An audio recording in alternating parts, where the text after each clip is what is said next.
क्या हुआ, कब हुआ, क्यों हुआ, कैसे हुआ। दिन भर आप ऐसी 100 बात सुनते हैं, लेकिन 100 बात की एक बात यह है कि सवाल उछालने से जिम्मेदारी खत्म नहीं होती। जब घड़ी इशारा करे 9 बजे रात का, वक्त 100 बात की एक बात का। किशोर अजवाणी के साथ IBN 7 पर। हरियाणा के स्वास्थ्य मंत्री अनिल विज ने मेवात गैंगरेप मामले को लेकर विवादित बयान दिया है। IBN 7 से खास बातचीत में अनिल विज ने इतने दिन बाद शिकायत को लेकर सवाल खड़े किए हैं। मेवात की पीड़ित महिलाओं का कहना है कि उन्हें पहले गाय का मांस खाने के नाम पर परेशान किया गया, फिर उनके साथ गैंगरेप किया गया। महिलाओं का कहना है कि अगर आरोपी सामने आ जाएं तो वो पहचान सकती हैं, लेकिन अनिल विज कह रहे हैं कि वो इतने दिन कहां थी।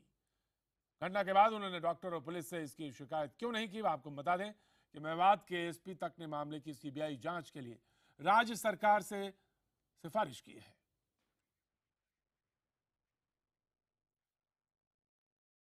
हमारे संवाददाता मोहित मल्होत्रा ने हरियाणा के स्वास्थ्य मंत्री अनिल विज से इस बाबत बातचीत की। के डिंगड़हेड़ी गांव में गैंगरेप का शिकार हुई महिलाओं का आरोप है कि उनके साथ जिन लोगों ने बर्बरता की, उन्होंने ये कहा कि तुम लोग गाय का मांस खाते हो, इसलिए तुम्हें ये सजा दी जा रही है और वो गोरक्षक हो सकते हैं। ऐसा आरोप ये गैंगरेप की जो विक्टिम है महिलाएं वो लगा रही हैं। हमारे साथ हरियाणा सरकार की तरफ से बात करने के लिए हरियाणा के स्वास्थ्य मंत्री अनिल विज साहब हैं। विज साहब, मेवात में गैंगरेप का शिकार हुई महिलाएं कह रही हैं कि उनको जब उनके साथ गैंगरेप हो रहा था, मारपीट हो रही थी, तब उनको लगातार जो 5 से 6 लोग आए थे वो कह रहे थे कि तुम गाय का मांस खाते हो, इसीलिए तुम्हें सजा दी जा रही है। देखिए, ये कुल मिला के एक आफ्टर थॉट लगता है, क्योंकि पहले उन्होंने कहीं नहीं कहा। उन्होंने पुलिस को नहीं कहा, उन्होंने डॉक्टर को नहीं कहा, सारा मीडिया गया है, मीडिया ने कवर किया है, उन्होंने तब वो बात नहीं कही है। तो बिल्कुल कोई भयाव की बात भी नहीं थी। पहले दिन हो सकता है कि आदमी बहुत एक ट्रॉमा होता है, उसमें अपनी बात नहीं कह पाता, मैं मानता हूँ उस बात को, लेकिन उसके बाद बहुत समय मिला है, उन्होंने ऐसी बात कहीं पर नहीं की है। लेकिन सर, अगर वो ये बात कह रही हैं कि उनको शक है कि वहां पर जो गोरक्षक हैं वो शामिल हो सकते हैं इस वारदात में, तो सरकार को जांच करवाने में परहेज क्या है इस बात? नहीं, हमने जांच दे दी हुई है, जांच हो रही है, और अगर जांच में कोई ऐसी बात आती है तो हमारी सरकार ऐसे किसी भी व्यक्ति को, चाहे वो किसी भी कास्ट, क्रीड और कलर का हो, हमारी पार्टी उसको किसी भी सूरत में, हमारी सरकार किसी भी सूरत में उसको बख्शेगी नहीं।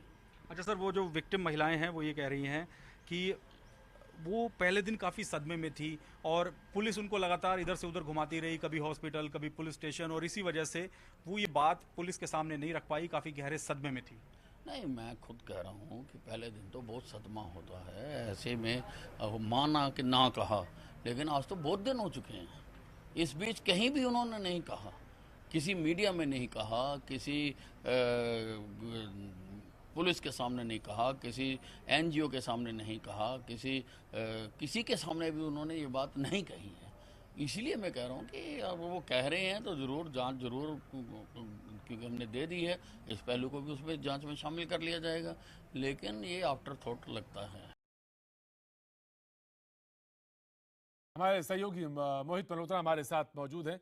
मोहित, हमने आपकी अनिल विज से जो बातचीत हुई वो देखी, इतना हील हवाला क्यों? आखिर जब SP कह रहा है कि इसमें जांच हो सकती है या CBI की जांच करा लें, तो इसमें संदेह की गुंजाइश क्यों है? देखिए, कहीं ना कहीं इस पूरे मामले में जो गो रक्षकों का नाम आ रहा है, उसी वजह से हरियाणा सरकार बचाव की मुद्रा में है। हरियाणा सरकार इस बात को मानने से इनकार कर रही है कि गो रक्षक इस पूरी वारदात के पीछे हैं, और सिर्फ उस महिला के साथ गैंगरेप इस वजह से हुआ क्योंकि उस पर बीफ खाने का आरोप लगाया कुछ लोगों ने। ये बात फिलहाल गले नहीं उतर रही है हरियाणा सरकार के। हरियाणा सरकार का तर्क है कि इतने दिन बाद आखिरकार महिला क्यों मीडिया के सामने आकर इस तरह के स्टेटमेंट दे रही है। ये तो बेहद बचकानी बात है मोहित, कि अगर आप अपनी बात कह रहे हैं तो उसमें ये इल्जाम लगा कि आप, अलबत्ता आप बात कह रहे हैं तो उस पर सुने, कार्रवाई करें। आप ये कह रहे हैं कि आप लेट से आए हैं। जी बिल्कुल, देखिए, ये कोई राशन की दुकान है जिसमें राशन की दुकान पे कोई लाइन पे खड़ा हुआ है, जिसपे कह रहे हैं आप अब ताला पड़ गया क्योंकि 5 बज गए हैं शाम को। ये तो यही बात हुई। जी बिल्कुल, देखिए, हरियाणा के स्वास्थ्य मंत्री अनिल विज, जो कि काफी मुंहफट माने जाते हैं और खुले स्टेटमेंट देते हैं, उन्होंने कल एक बार ये भी इशारा कर दिया कि ये जो आरोप हैं ये पॉलिटिकली मोटिवेटेड हो सकते हैं और राजनीति से प्रेरित ये आरोप हैं। लेकिन अब मैंने जब उससे ये पूछा कि आप विक्टिम्स को कह रहे हैं कि वो पॉलिटिकली मोटिवेटेड है, तब उन्होंने अपनी बात घुमा दी। उन्होंने कहा कि इस पूरे मामले में राजनीति हो रही है। तो कहीं ना कहीं हरियाणा सरकार के पास इन आरोपों के जवाब नहीं है। सीबीआई जांच की बात वहां के लोकल एसएसपी तक कर रहे हैं, लेकिन हरियाणा सरकार ने अब तक सीबीआई को ये पूरा मामला सौंपने की तैयारी नहीं की है। तो मोहित, आपका कहना है कि गो रक्षकों का एक तबका ये भी है, लोग कह रहे हैं कि गो रक्षकों का इसमें नाम हो सकता है। जी, मोहित हमारे साथ हमारे सहयोगी बने रहेंगे, लेकिन रुक करेंगे और हमारे साथ कांग्रेस के नेता संजय झा जी हमारे साथ मौजूद है। संजय जी, ये बात अभी हम अपने रिपोर्टर से बात कर रहे थे, उन्होंने कहा कि गो रक्षकों का कहीं नाम आ रहा है, इसकी वजह से शायद हरियाणा सरकार कहीं ना कहीं कार्रवाई करने से या जांच कराने से बच रही है। अब देखिए, इतना एक भयंकर एक अत्याचार हो रहा है वहां पर हरियाणा में, ये पहली नहीं है, ये तो लगातार हो रहा है। तो एक तरीके से इसमें जिस तरीके से लोगों पर हमले हो रहे हैं, इतना दुर्भाग्यपूर्ण और शर्मनाक एक ये तर्क आपको संजय जी, आप इतने दिनों से राजनीति में हैं, तो सब चीजें देखते रहते हैं, ये तर्क क्या, कौन सा तर्क है कि आप थोड़ा सा लेट कह रही हैं, आप ये बात बहुत देर से कह रहे हैं, इसलिए इसमें संदेह हो रहा है? ये बेहद बचकानी बात है।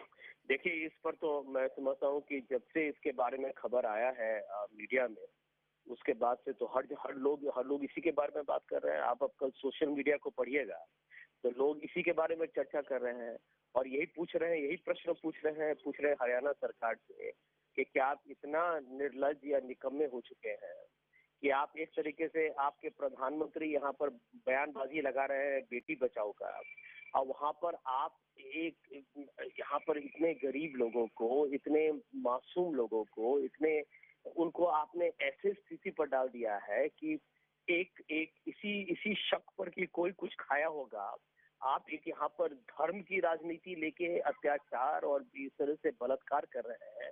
अब मैं समझता हूँ कि भारत का कोई भी नागरिक यदि इसके बारे में जानता है तो वो अपना सर झुका लेता है शर्म से। और ये कैसी सरकार है खट्टर जी की कि ये अभी भी आरोप किसी और पर लगा रहे हैं कि आप पहले क्यों नहीं आए। और हम लोग सब जानते हैं कि जब वो जाट लोगों का आंदोलन हुआ था उस समय क्या क्या हादसे हुए थे। उस बार भी इन्होंने यही बहाना शुरू किया था कि लोग आए क्यों नहीं। अरे लोग डरते हैं हरियाणा पुलिस से, लोगों को विश्वास नहीं है हरियाणा सरकार पर। लोग जानते हैं कि ये सरकार एक सांप्रदायिक सरकार है। ये सरकार के जो अभी मुख्यमंत्री हैं उनके आरएसएस के उनके जड़ है। तो इनका तो हर जो निर्णय ये लेते हैं, हर सरकारी निर्णय जो लेते हैं, ये चाहे किसी पर कुछ भी हमला हो, यदि इनको लगता है कि इससे इनके वोट बैंक पर, इनकी जो हिंदुत्व सोच पर यदि कोई कलंक लगे तो ये चाहेंगे कि उसको दबा के उसको खत्म कर दें। उसी का ये मिसाल। शुक्रिया संजय जी आपकी पूरी बातचीत का, बहुत बहुत शुक्रिया। तो हरियाणा सरकार की हिल हवाली जहां तक जांच की बात है।